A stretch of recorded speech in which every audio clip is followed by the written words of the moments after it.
So Ancap stuff.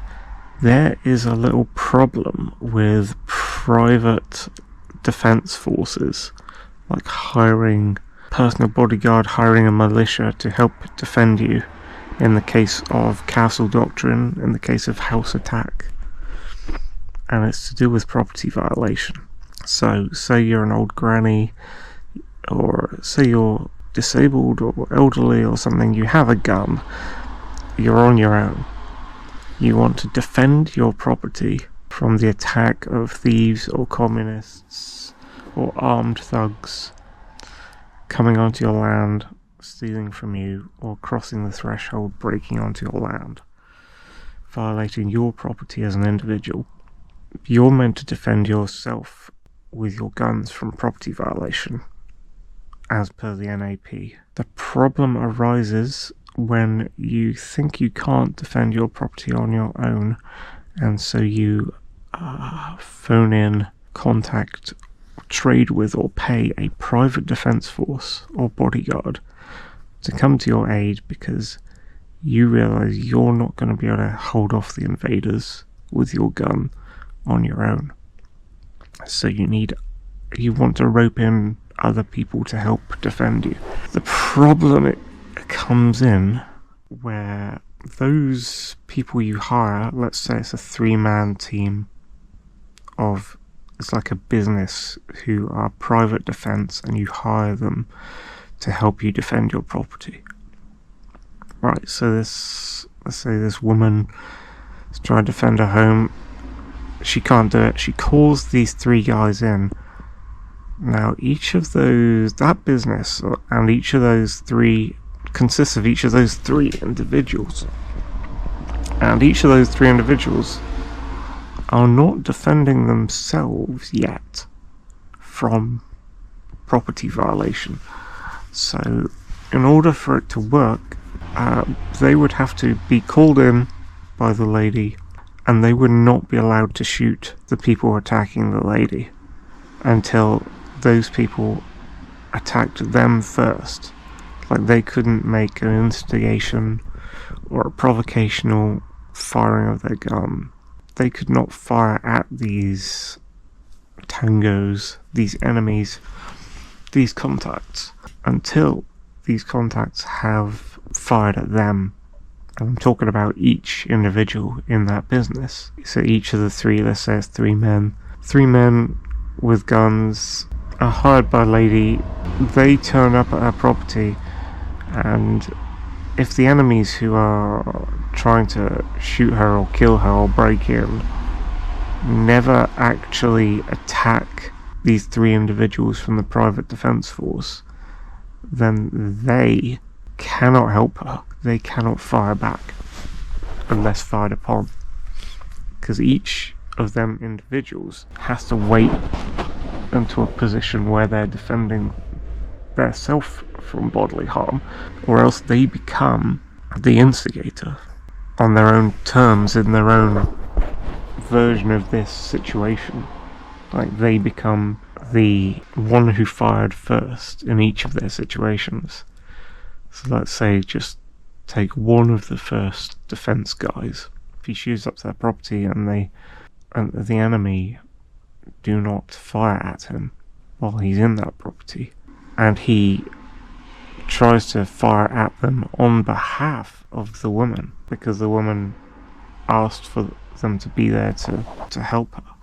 You know, he could not, if he was not fired upon and he fired, within his own scenario, he would be the instigator of violence. He would be the provocator of violence.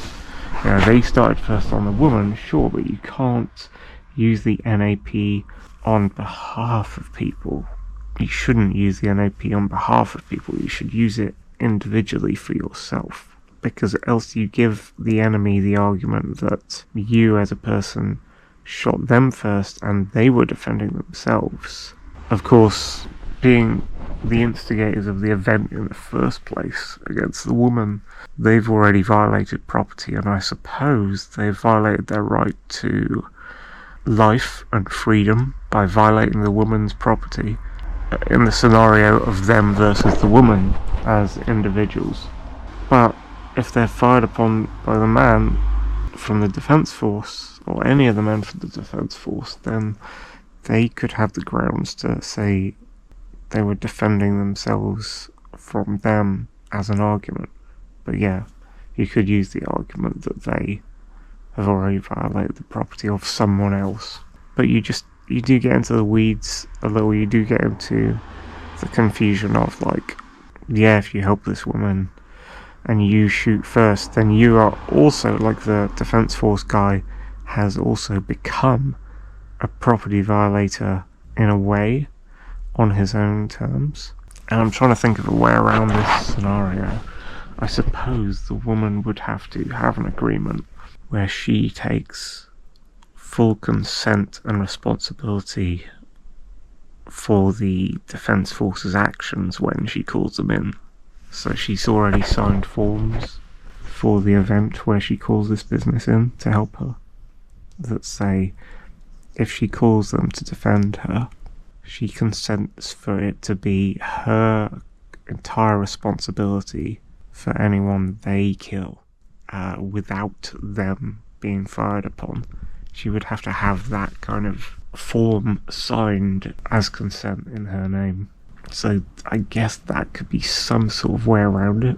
So that's an interesting and controversial little topic within Ancap circles that needs a bit of debating. There are several things like that. We need to debate them in Ancap libertarian circles, like private property, public property with national parks, and how there would be no court system sort of thing is another one. And then another one might be the localism of a village versus the localism of an individual, versus, is a village going to be acting like a collective, versus do you really know or love or care for everyone in your village to the point where you can let them help defend you like that? Or do you actually hate the people in your village? In which scenario do you just have to move to another village until you find one where you like or agree with everyone in that village? I don't know, that's a bit tricky. And also having, like, surveillance and CCTV around the village, so the whole community knows when something's happening, when it happens, like a home invasion of one member of that community. And is a community collectivist? Because if it is, you don't want that community. You want it to be non-collectivist, even if it's small. So yeah, these are, like, contentious issues that need to be argued and sorted out in Ancap circles. There's a few things like that to sort out, fix our ideology, purify it, simplify it. Thank you for watching.